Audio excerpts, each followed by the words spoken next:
Hello, this is CSM16A Public Resource Week 8, and today we are going to talk about the fearsome negative feedback. So before talking about negative feedback, I would like to first introduce you to one of the very fundamental terms of negative feedback, which is feedback. Typically, we can perceive feedback as what we get back from a system. It could be a circuit system or it could be a biological system. Feedback usually refers to what we get back from a system. In other words, the feedback we use in negative feedback is in fact what is according to our common sense of what does a feedback mean in a system. There might be some background noises, blame the clubs, not me. But now let's talk about negative feedback.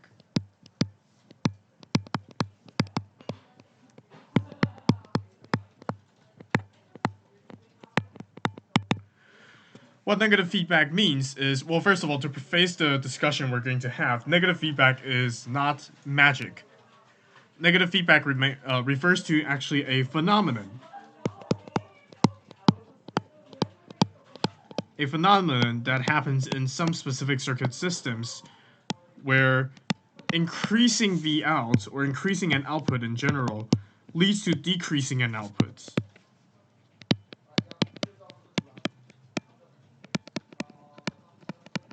Increasing an output leads to decreasing an output, which means by increasing my output of the system, I end up getting something back from the system that reduces my output.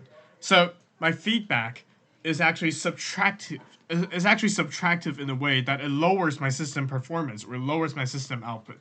This is why we use the word negative in negative feedback. And so you can see that positive feedback means when I increase my output, it leads to another increase in the output. We'll see an example of positive feedback later, but this is the general logic behind why we say negative feedback and positive feedback. So just as an interlude, you don't only see negative feedback in electrical engineering, which means if you want to transfer out of a major of EECS because you're scared by negative feedback, you cannot escape negative feedback as a word, since this is a prevalent term in system engineering and biology. So now that we have talked about negative feedback, let's look at a simple example of a circuit in negative feedback.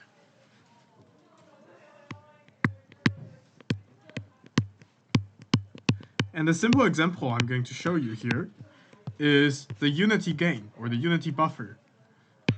So I'm going to draw out this circuit with, as you might have guessed, an op-amp.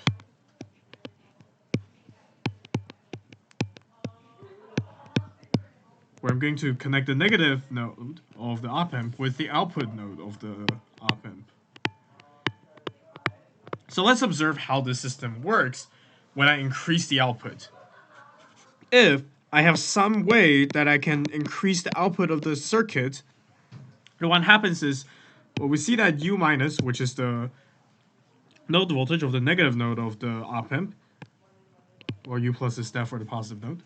U minus is directly V out because the only thing connecting these two nodes is a wire, which means there's no potential drop. So V out increasing leads to U minus increasing. If U minus increasing, then U plus minus U minus, this difference will decrease because U minus increases. We know that V out is actually equal to A, which is equal to the gain of an amplifier, times U plus minus U minus. Note that this is a number, not a function. V out is equal to A times U plus minus U minus, which means if U plus minus U minus, which is the number here, decreases, then V out is also going to decrease. So an increase in the output leads to a decrease in the output, and that's what we call a negative feedback. And the simplest example of negative feedback that we show here in terms of structure is called a unity buffer.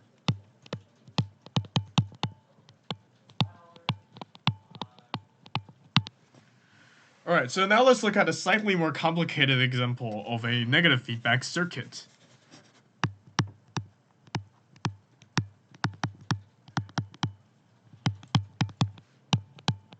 And this circuit is going to be slightly larger, but we will go through the entirety of the schedule. Not the schedule. We'll go over the entirety of the circuit. So I'm still going to put an input voltage at the positive node of the op-amp, just like this. And I'm going to link the negative node of the circuit to a slightly interesting way. First of all, let me draw the V out here, and now I'm going to connect it to a voltage divider with resistors R1, R2.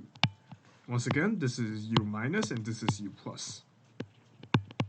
Okay, so now it looks a little more complicated, right? Because we cannot know whether Vout increases, whether increasing Vout leads to increasing U minus or decreasing U minus. So in this case, what's helpful is that we write a relationship between U minus and Vout. So I know that at this node, the voltage is still U minus because this entire thing is a wire, which means they're in the same circuit node. So that means I can write that using the voltage divider formula, U minus is equal to V out times R2 over R1 plus R2. This fraction has to be positive because we can only have positive resistance, at least in 16A. So if I increase V out, then this leads to an increase in U minus. Let me write this slightly here. Let me repeat, if I increase V out, we in turn increase U minus because V out is directly proportional to U minus. If I increase U minus, someone's playing bombs outside. If I increase U minus, U plus minus U minus is going to decrease. So V out, which is equal to A times this difference, is going to decrease as well. So a positive, an increase in V out leads to a decrease in V out, and that's what we call, again, a negative feedback.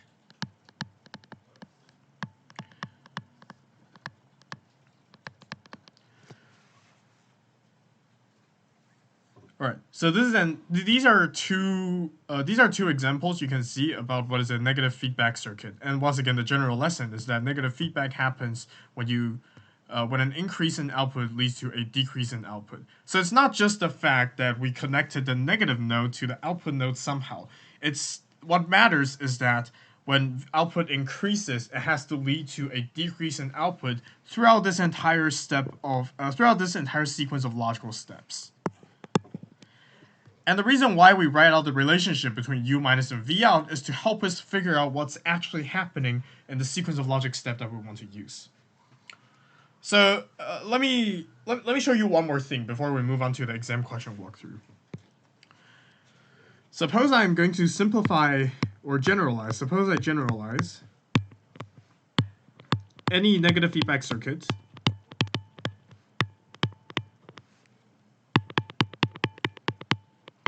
into the following model, where I have a U plus, and I am going to have to feed U plus minus U minus as the input of the amplifier, and the amplifier is going to output V out, right? But say that we have negative feedback in this circuit such that it passes through what we call a feedback block and ends up returning U minus, which is giving a negative feedback.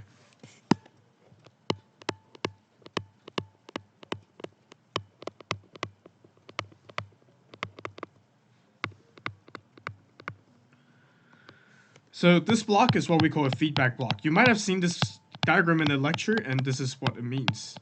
The A here stands for an amplifier block. The block here just means a series of circuit components that are simplified into a block. So in this case, we can organize some main mathematical relationships between each of the variables here. First of all, let's denote that V error is equal to U plus minus U minus. Second of all, let us also dictate that V out is equal to, as we say in an op-amp, the gain, which is A, times U plus minus U minus, which is equal to A times V error. And last but not least, let's say that U minus, which is the negative node, is equal to a fraction of V out, and this fraction is known as F. So if I organize all of these relationships again, what I find is that first of all, V out is equal to A times U plus minus U minus, and I'm going to substitute U minus with F times V out. So I get that A times U plus is equal to 1 plus F V out.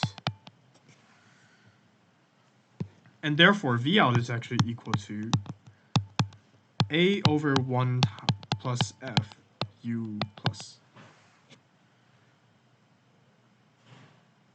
Actually, that seems slightly wrong because I have to say 1 plus AF here. This is actually 1 plus AF at the denominator. Okay, but we also know that V out is we also know that U minus is equal to F V out, so in the end we can say that U minus is equal to AF over 1 plus AF times U plus. In an ideal op-amp, A is equal to infinite,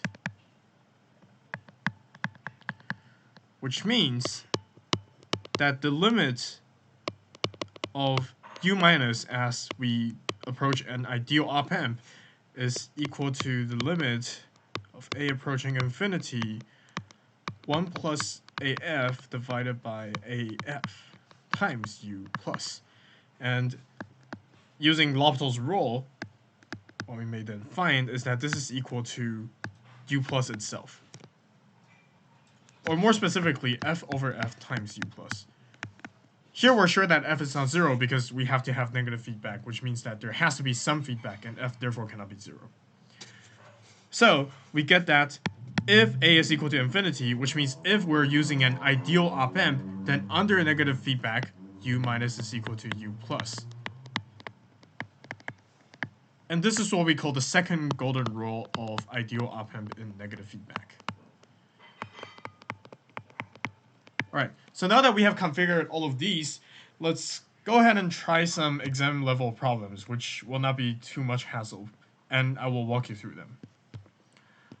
So this question is from the fall 2022 final, and this question was interesting because it has a lot of multiple choices, and that was slightly terrifying. It is slightly terrifying when you look at all of this big mess of circuit diagram, but let's try to first read the question. So we're trying to determine if the circuit in the above schematics is in negative or positive feedback. So yeah, circuits can be in positive feedback. That is an actual thing. But in order to identify whether it's negative or positive feedback, we have to zero out all independent sources and wiggle the output V out by increasing it.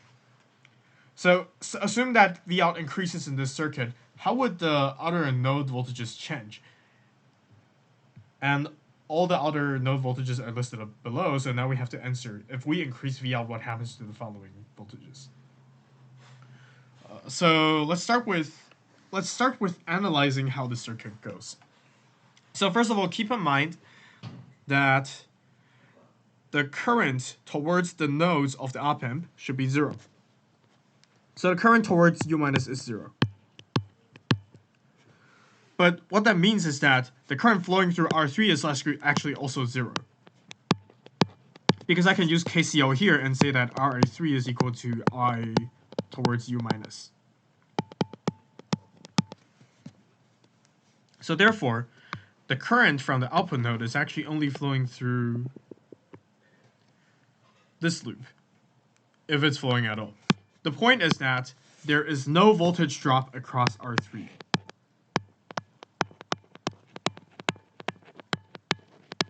Because there's no current across R3. And therefore, U minus is actually equal to V out. So, if V out increases, then U minus must also increase. So U minus increases. U plus, meanwhile, is not affiliated with any single other thing. It's just here peacefully with its own V in voltage supply, so it stays the same.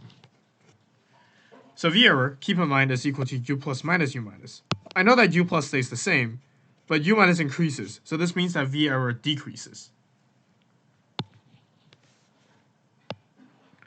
So the first and second answer leads to the third. Now, what about Vx?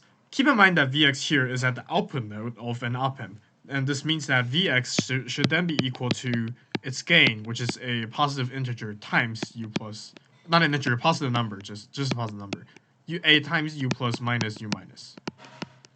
I know that this is exactly V error, and I know that V error decreases. So based on the fact that a is a positive number, Vx should also be decreasing. Okay, so now what about V out? Keep in mind again that, first of all,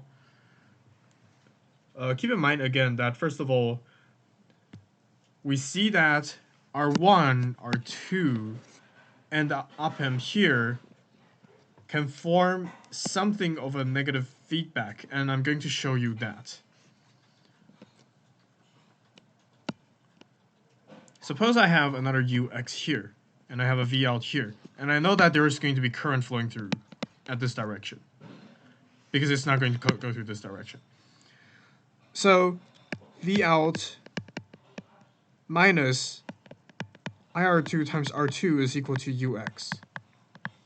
Which means if I increase V out, then I'm going to increase UX in return. If I increase UX, I decrease V error at the right op-amp, and therefore I decrease the output.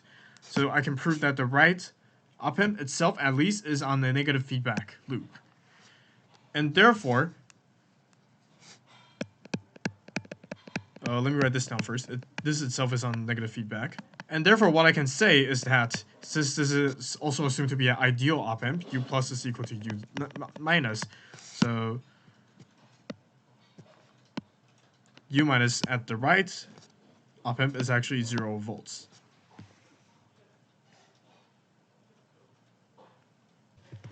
And now, continuing off what we had before, let me erase all the small notes here. So from the previous clip, we know that the right op-amp itself is on negative feedback. And furthermore, we can formulate such a relationship where we see that KCL leads us to the information that the current flowing through IR1 is equal to the current flowing through IR2. And the reason why, once again, is because the current cannot flow through the negative node. So now we can formulate some kind of relationship here by saying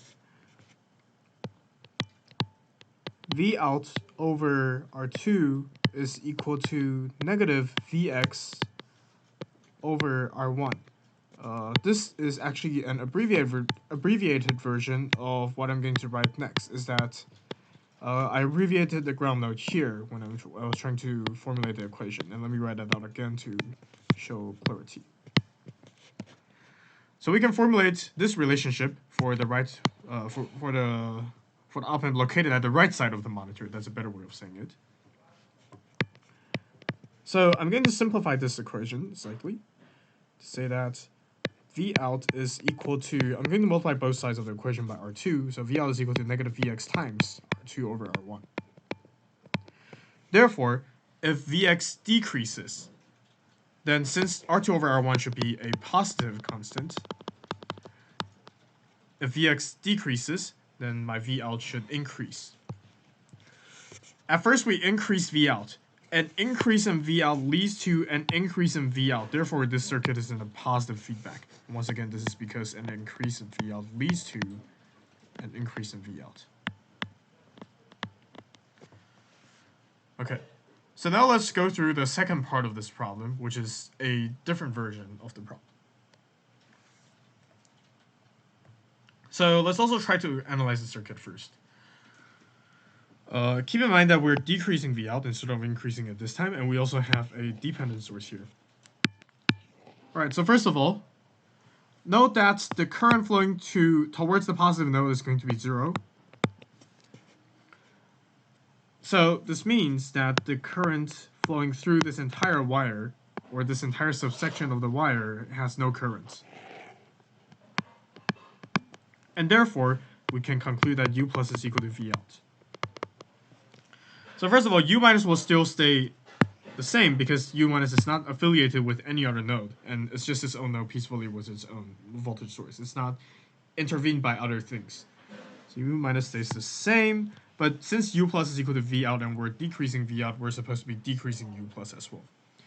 So U minus stays the same, but U plus decreases. And what that means is that V error itself would also decrease. So V error decreases. Keep in mind again that Vx is equal to A times U plus minus U minus. And if U plus minus U minus, which is V error itself, decreases, then Vx has no other way than decreasing. So Vx decreases. And what this means is that, well, first of all, we notice that the constant g here is positive. So In is equal to gVx. If Vx decreases, then In must also decrease. So what about V out? Well, here we see that the current of V out can be formulated in this way, where I flow from V out, and maybe I experience this current and this resistance, this current source, and flow towards the ground node direction. And what happens then is that we may formulate V out is equal to, or V out minus 0 volt is equal to negative I in R1. So, since In decreases and V out is equal to a negative multiple of In, V out must increase by a decrease in In. A decrease in V out leads to an increase in V out. This is negative feedback because the changes we get in the output is in the opposite direction. So this is the run-through of the exam level question for this public resource. I'll stop the screen here where you can perhaps see all the notes I have written in the notes, and this recording ends here.